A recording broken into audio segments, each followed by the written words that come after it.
शलोम शलोम। आज 23वां दिन है। आज हम प्रभु को धन्यवाद देते हैं क्योंकि उन्होंने फिर से हमें एक नया सुंदर दिवस दिया है।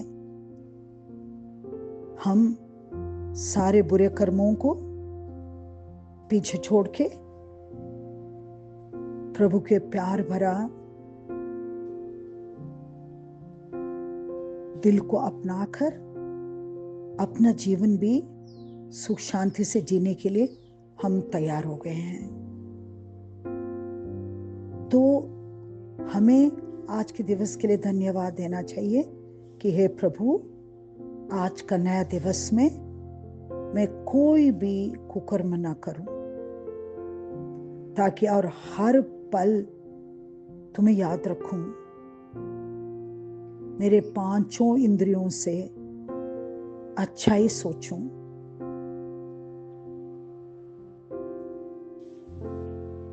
मुझे उन सारे रास्तों से बचाना तो वो जो हम मुझे नीचे ले जाते हैं। नहीं प्रभु, अब तो मैं ऊपर उठकर और नजदीक आपके पास आना चाहता हूं। कहते हैं हर एक चीज में नशा है, तो हम क्यों ना करें ईसा के मोहब्बत में। वो कौन सा नशा है?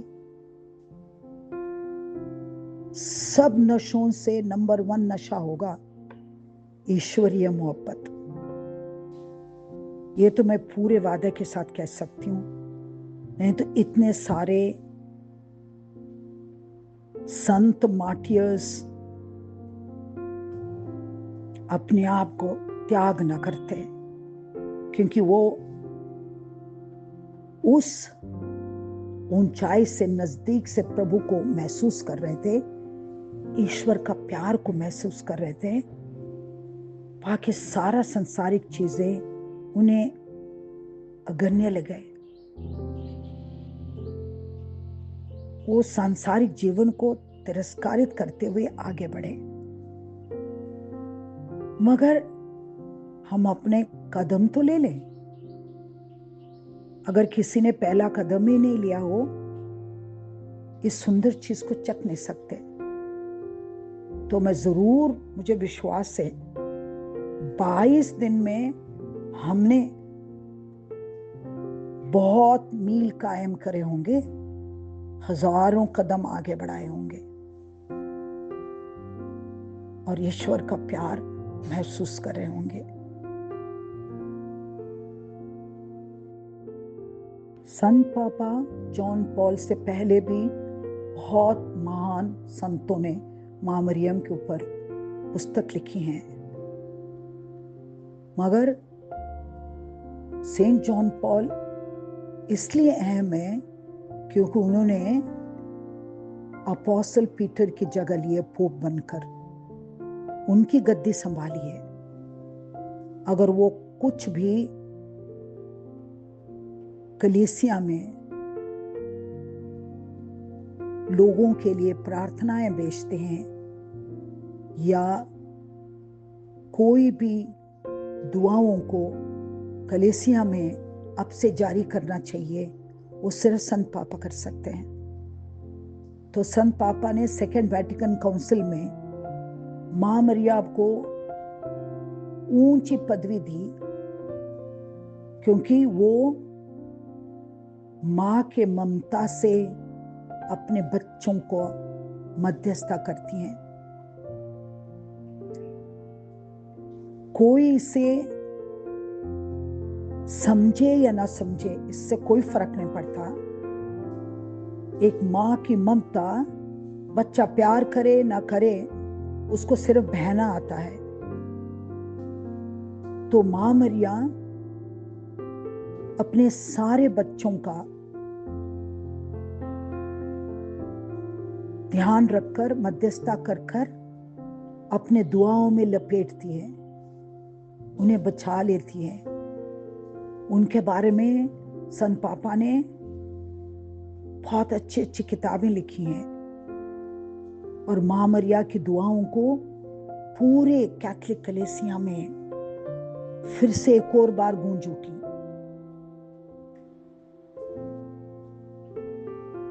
इसीलिए हमें मां मरिया का हाथ पकड़ के एक कभी न खत्म होने वाला हाथ, जब तक हम स्वर्ग नहीं पहुंचते हैं, हमारा साथ है। हमारी संसारिक माताएं पिताएं कुछ अरसों तक हमारे साथ हैं, मगर उसके बाद मां मरियम हमारा सहारा बनती हैं। इसीलिए हम अपने बच्चों को पैदा होने से ही मां मरियम के बनाते हैं, संत यूसुफ के बनाते हैं, ताकि वो कभी अपने आप को अकेला महसूस न करें।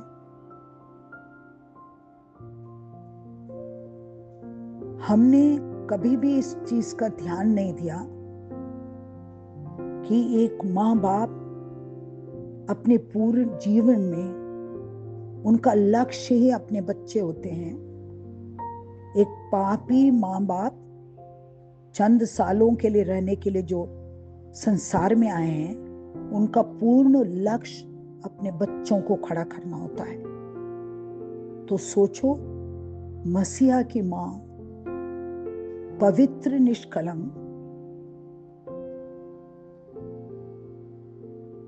पवित्रता में इतनी शक्ति है कि तुम्हारे अंदर की वो सारी खूबसूरत बातें और निखर आती हैं और अधिक सुंदर बनती हैं। हमारा महसूस करने वाली वो सारी बातें और प्रज्वलित होती हैं और हम उन्हें सूक्ष्मता से पहचान सकते हैं। आज हम थोड़ा सा हटकर बात करें। साल में एक बार हम सब चर्च से गुल्लक ले जाते हैं। बहुत अच्छा है बच्चों की शुरुआत के लिए। वो अपने नन्हे नन्हे हाथों से छोटी छोटी चीजों को छोड़कर उन पैसों को गुल्लक के अंदर डालती हैं। बहुत खूबसूरत योजना है। मगर आपको पता है बाइबल में टाइड के बारे में, ज़कात के बारे में क्या लिखा है? आपने कभी गौर फरमाया? मलकी का ग्रंथ 2 उसमें 8 में 9 10 में क्या कहती ईश्वर हमसे? क्या मनुष्य ईश्वर को ठग सकता है? फिर भी तुम मुझको ठग रहे हो। तुम फिर पूछोगे, हम किस प्रकार तुझे ठग रहे हैं? तुम दशमांश और बेंटों में मुझे ठग रहे हो।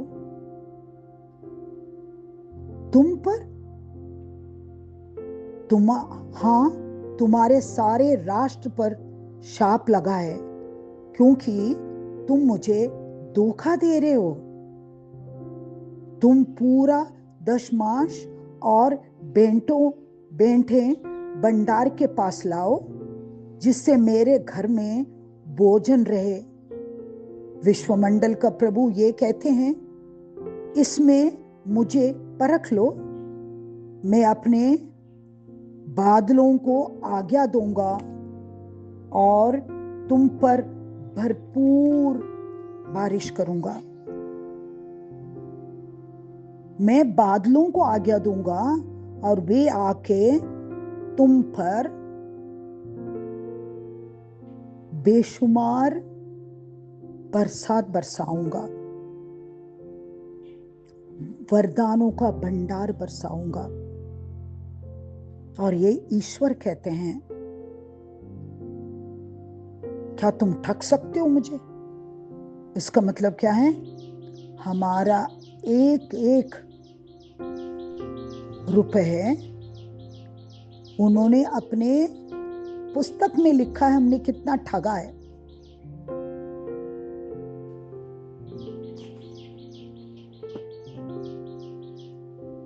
चलिए इसके ऊपर मैं अपनी कहानी सुनाती हूँ। मुझे कहानी सुनाना बहुत अच्छा लगता है। कुछ अरसों पहले मैंने भी धारणा करी कि मैं अपना 10 मास ज़कात को एक चॉकलेट के डब्बे में डालती रहूंगी ताकि मैं ईश्वर को ठग ना लूं। तो मैंने डब्बा बड़ा सुंदर सा देखा चॉकलेट का, चॉकलेट खा लिए और डब्बा को रखा। वो आज तक चल रहा है। उसमें मैं पैसे डालती गई। कभी किसी को दिया, कभी किसी को दिया। मगर एक टाइम ऐसा आया, मैंने सोचा पैसे पड़े पड़े क्या करते हैं, और मुझे नहीं अच्छा लगता था कि वो जाके ना ऐसे वैसी जगह दे दूं जो पहले से ही अच्छी तरह से चल रहे हैं। तो मैंने एक दिन ईश्वर से कहा, प्रभु मैं पैसे डालने में संकोचित हो रही हूं, तो मुझे आप ऐसा क्यों नहीं करते? मेरे को वास्तविक में जरूरतमंद को दिखाओ ताकि मेरा हृदय पिघले और मैं कुछ कर पाऊं। मैं तो कुछ नहीं कर रही हूं, मैं सिर्फ आपका उधार चुका रही हूं। मैं इस तरह चुकाना चाहती हूं। मुझे क्या मालूम था, मैंने ऐसे ही कह दिया, प्रभु ने सुन लिया। एक दिन मैं अस्पताल में थी, आयुर्वेदिक हॉस्पिटल में थी। तो मैंने ये देखा, एक 25 साल की औरत पूरी तरह से अपने गोद में पूरी तरह से लिपटा हुआ एक बच्चा, और उसके साथ उससे भी 2-3 साल का बच्चा, और खूब रो रही है और अकेली है। हमारा नंबर आने से पहले उन्होंने रोते हुए हमसे कहा, मैम प्लीज देखिए मेरे बच्चों को। सारे अस्पतालों ने जवाब दे दिया, मैं सब बड़े बड़े अस्पताल में जा चुकी हूँ। उन्होंने कहा इसको इतनी बड़ी पीलिया है, इसको घर ले जाओ, क्योंकि आज सुबह होने से पहले बच्चा चला जाएगा, मर जाएगा। फिर भी मैंने हिम्मत नहीं हारी। मैंने सोचा एलोपैथी को छोड़ के किसी ने मुझे आयुर्वेदा के बारे में बोला, मैं यहाँ भाग कर आई हूँ, आप मेरी मदद करेंगी? मेरे को खाने के लिए भी पैसा नहीं है। तो फूट फूट के रोई। मैंने बच्चे की शक्ल देखी, पूरा पीला पड़ चुका था, हल्की हल्की सांस आ रही थी। मैं लेकर गई, डॉक्टर ने देखा, उन्होंने कहा अगर ये बड़ा मनुष्य होता मैं बिल्कुल नहीं बचा सकता था, ये बच्चा है तो 100% बच जाएगा।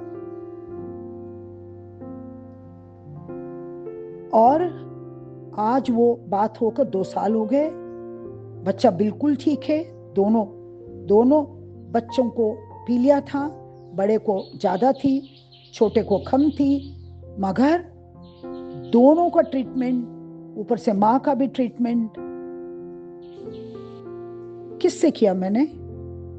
वो मुझे थैंक यू मैम कहती गई, मगर क्या मुझे थैंक यू कहने की जरूरत थी? ये तो ज़कात के पैसे थे, ईश्वर को थैंक यू करना था। मैंने उसको कहा मुझे नहीं, ऊपर उनको थैंक यू कहो। मैं तो एक जरिया थी। जब ईश्वर को किसी को बचाना होता है, वो जरिया को भी बेच देता है। कितनी खूबसूरत घटना थी ना। आज वो बच्चे मुझसे बोलते हैं मैं पढ़ लिख कर अमीर बनना चाहते हूं। मैंने कहा क्यों? क्योंकि मैं अमीर बनकर सारी गरीबों को मदद करना चाहता हूं, कोई भी ना रोए। कितनी बड़ी बात बच्चे ने कही। मैंने उस बच्चों के सर पे हाथ रख कर कहा तथास्तु। तो हम को ज़कात भूल जाना, न देना, मैं चर्च को नहीं दूंगा, मैं इधर नहीं दूंगा, उधर नहीं दूंगा। अगर देने का खरा मन हो तो जरूरतमंद तुम्हारे सामने आके खड़ा होगा, मगर ईश्वर को ठगना मत। फिर मैं क्या करने लगी कि ये डायरी मेंटेन करने लगी। जब भी ऐसे मेरे साथ बार बार होता है और मैं आके उस डायरी में लिखती हूँ, ये ज़कात ईश्वर का अब गया, इतना गया। और ये सिलसिला मेरे साथ चलता रहा, आज भी चल रहा है। आज सुबह भी दिया, अगर मैंने अपना नहीं दिया, ईश्वर का 10 मास दिया, टाइट दिया। आपको पूर्ण आशीर्वादों के साथ बरसात चाहिए, बारिश से सारे दुखों का हल करने वाली बारिश चाहिए। ईश्वर को मत ठगो। उत्पत्ति ग्रंथ से मां मरियम परमेश्वर के ज़हन में थी, हृदय में थी, प्लानिंग में थी। उन्हें सही समय पर धरती पे आना था।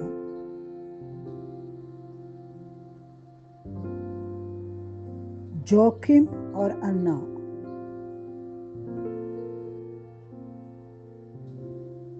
उनको औलाद के बगैर रहने की वजह से अन्ना सालों साल दुआ करती रही। जोखिम की उम्र पार हो गई, अन्ना की उम्र पार हो गई। वो जोखिम के मत्थे पर लगा हुआ उस कलंक को हटाना चाहती, बे औलाद। वो दुआ करती रही, क्योंकि अन्ना के कोख में पवित्र होने के लिए दुआओं की जरूरत थी।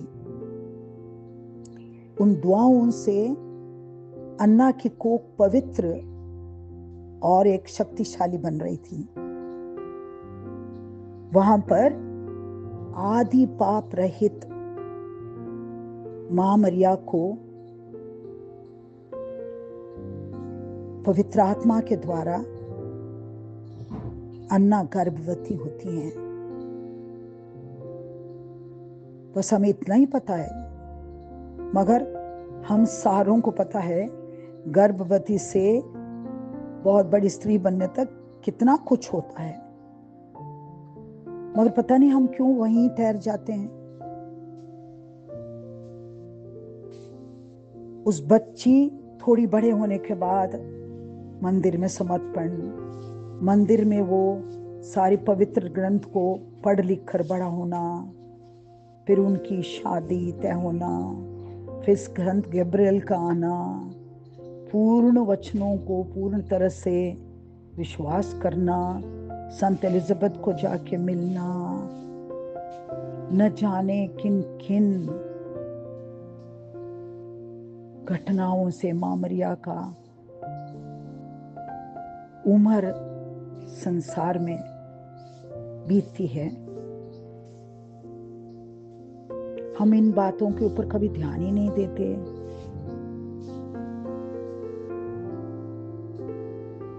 संत यूसुफ के साथ बड़ाई का जीवन, कठिनाई का जीवन है। गरीबी हालत में उन्होंने कैसा अपना खान पीन चलाया होगा, किस तरह परिश्रम करके उन्होंने चलाया होगा। ईश्वर ये चाहता था कि मनुष्य जैसे ही मेरा पुत्र जिए, ताकि मनुष्य उनके साथ अपनापन महसूस हो। ईश्वर इलोही यावे करके पूरा ग्रंथ, पहले का पूरा ग्रंथ, कम से कम 70% ग्रंथ इलोहे का, यावे का है। उसके बाद मसीह का पवित्र ग्रंथ शुरू होता है मत्ती से।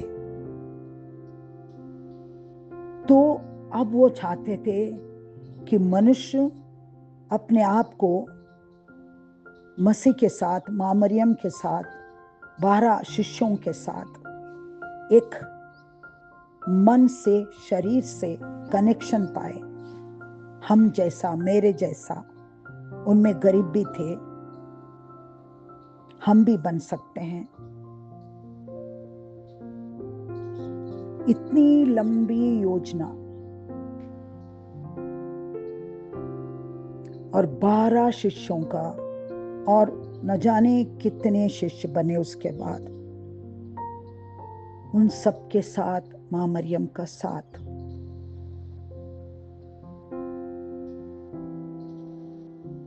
तो इसीलिए मां मरियम को हम जब नजदीक पाते हैं, हमें अपनी जैसी लगती है। संत यूसुफ से दुआ करते हैं, अपने जैसे लगते हैं। मसीह से भी हम दुआ करते हैं, कितना करीब महसूस करते हैं।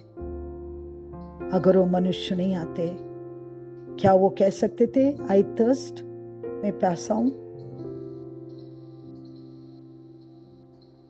क्या इस धरती पर ईश्वर के पुत्र का लहू गिर सकता था?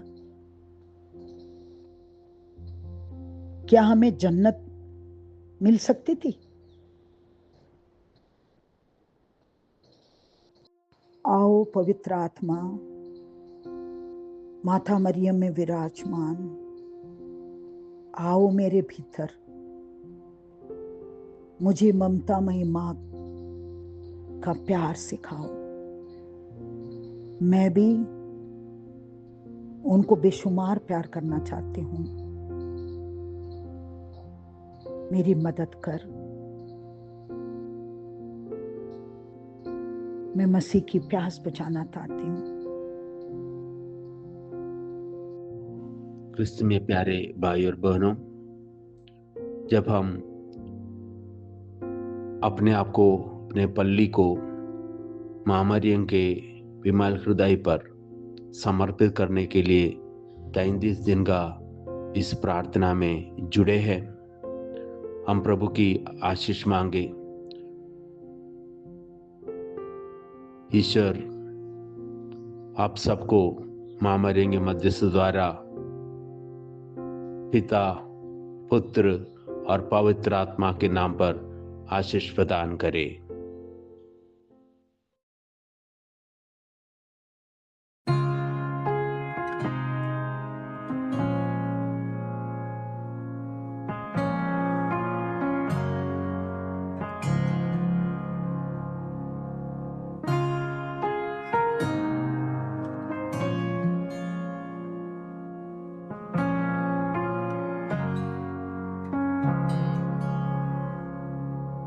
तुझे छोड़ मैं चल पड़ा, ढूंढने घर हर जगह,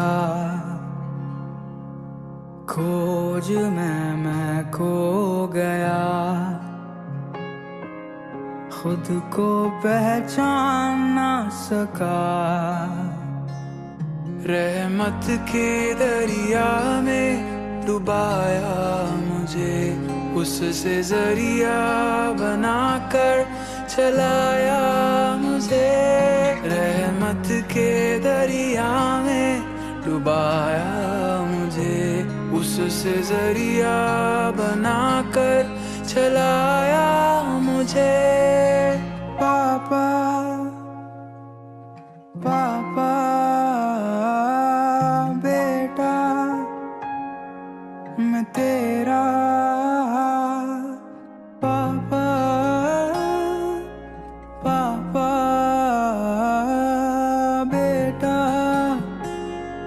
मैं तेरा।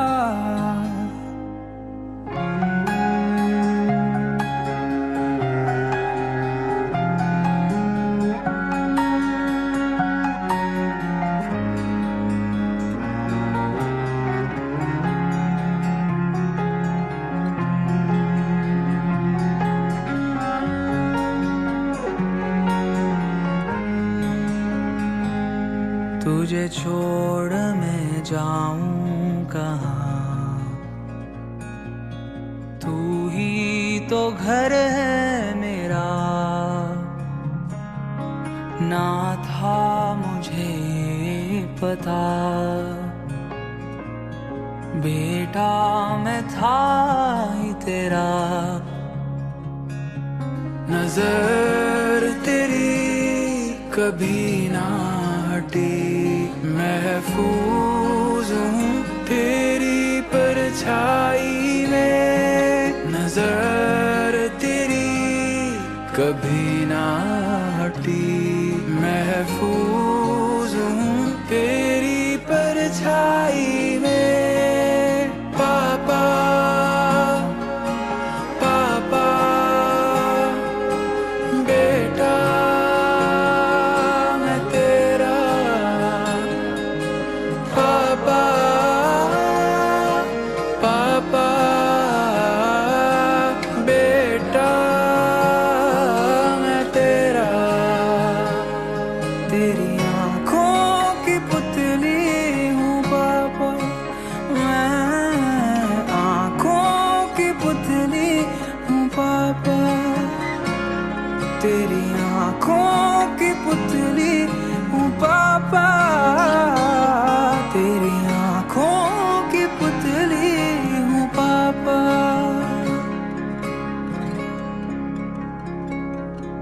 पराया न हूँ मैं, ठुकराया न तूने, शर्मिंदगी से निकाला है तूने। पराया न हूँ मैं, ठुकराया न तूने, शर्मिंदगी से निकाला है तूने। पराया न हूँ मैं, ठुकराया न तूने।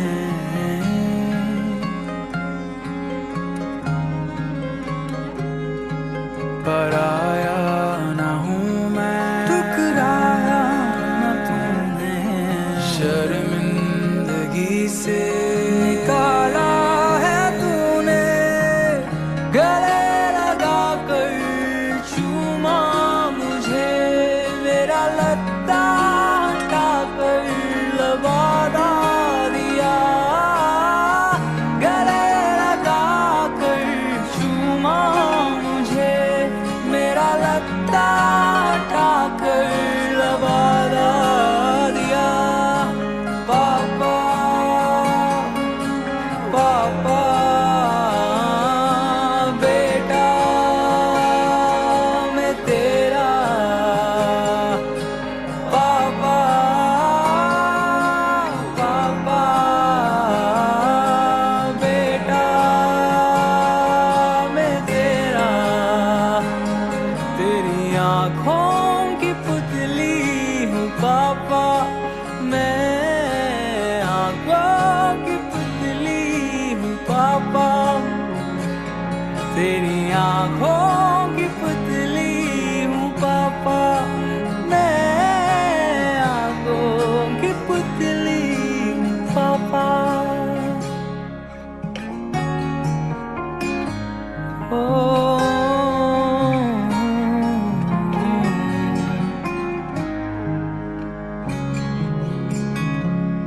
तेरी आँखों की पुतली हूँ पापा, तेरी आँखों की पुतली हूँ पापा।